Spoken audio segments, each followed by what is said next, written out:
Welcome to B-Schooled, a podcast by Stacy Blackman Consulting, bringing you tips, advice, and insight into all aspects of the MBA admissions process and business school experience. And now, here's your host, writer, author, and Harvard MBA, who's been an MBA admissions consultant for over a decade, Erica Olson. Hi, everyone, and thanks for listening. I once again want to start off by saying that I hope you and yours are staying safe and healthy in these scary times.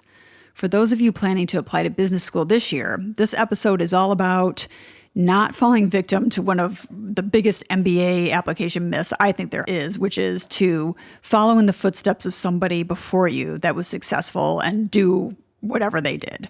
I call that being a Joe or a Jane MBA, just the stereotypical applicant who is going through the motions. And so today I'm going to spend some time talking about why that is a bad move and how you should really be focusing on letting your unique voice and personality come through.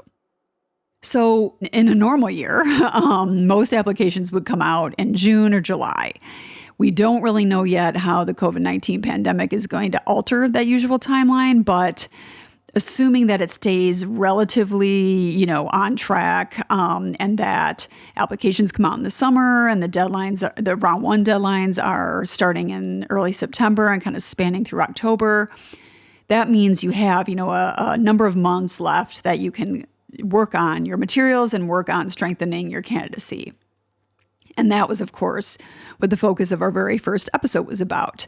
So today, I want to make sure that as you start your materials, you're really getting yourself in the right mindset and you're not being a Joe or a Jane MBA. Every single year and every single round, when we start out with clients, any admissions consultant hears something like this. Well, my friend went to Stanford and he wrote about how he wanted to launch a startup, so I'm going to say that too. Or something like, my coworker who got into Kellogg last year isn't really that different from me, so if she says my materials are fine, then I should probably just not change anything. I can't tell you how many examples I have of engagements, with clients that have started out this way. People come in confident that if they just do the exact same thing that a successful friend or coworker or family member did before them, that surely means, they'll be admitted as well. And I think along those lines, a related but equally dangerous assumption is that that same friend or family member or coworker who went to business school or maybe is there now must certainly know the secrets of what it takes to be admitted because, after all, they were admitted. But the problem with that is that they know their own materials, and that's pretty much it.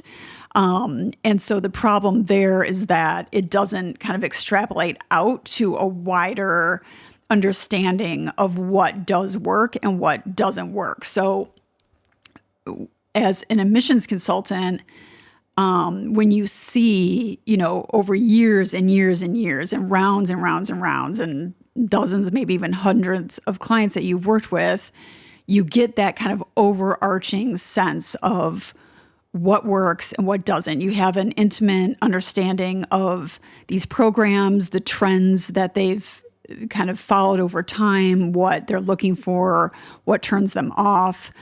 It's kind of this more holistic view. And so that's why, to me, it's personally really frustrating if a client, wants to work with us, but then is always constantly talking about what worked for their friend. It's kind of like, okay, again, that's just one person that got in, and we're trying to help you kind of see this more overarching holistic picture of what these schools are looking for in this very, very, very competitive environment. So it really comes down to the fact that every single round across every single year is unique. You're applying against a subset of people who are, of course, also applying at that same moment in time, right? And so that's not the same subset of people that your friend was applying against. And sure, there may be general commonalities over the years. I do believe that applying to the top business schools is in general a very self-selecting process, meaning that it's usually only the really, really competitive and really, really amazing clients that are applying to all these schools in the first place. Everybody comes into the process with a high GPA, high test score, impressive career.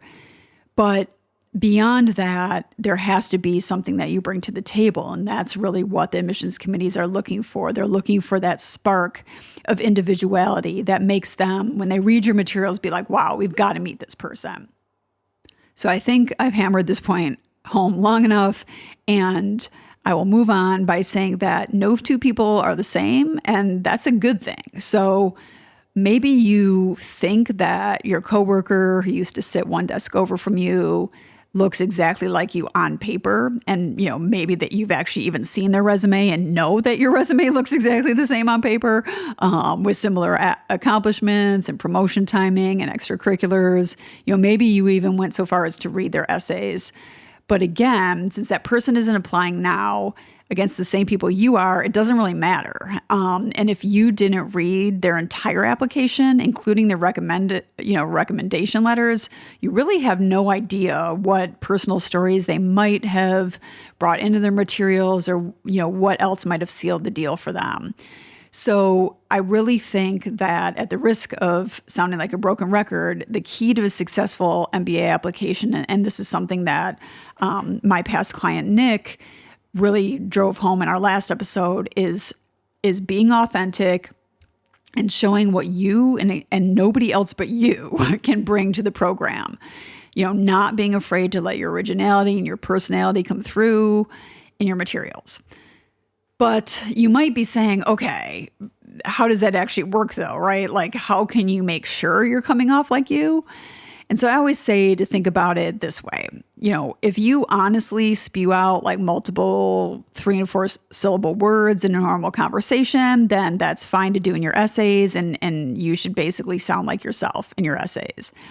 But if you have a trusted friend review what you've written and they are like, this sounds nothing like you, then that is a huge red flag, because you're not letting your personality come through. And again, the admissions committees, they can just sense that from a mile away.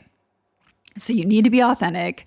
If you are including a bunch of big words or worse, buzzwords and acronyms and industry jargon because you think it might make you sound like a better candidate or kind of like what they're looking for, I would suggest kind of dialing it back, making your responses less formal, more conversational, and having your friend review everything to make sure that your voice is really represented, that it sounds like something you would say.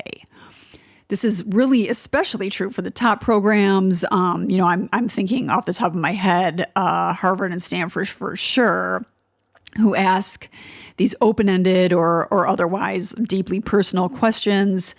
They really expect their candidates to open up and share what their passions are, what makes them tick, why they've made the decisions they've made in both their career and just their life in general, and kind of what has led them to this point to apply to business school. They want you to let down your guard. They want you to kind of throw out your expectations of what they're looking for.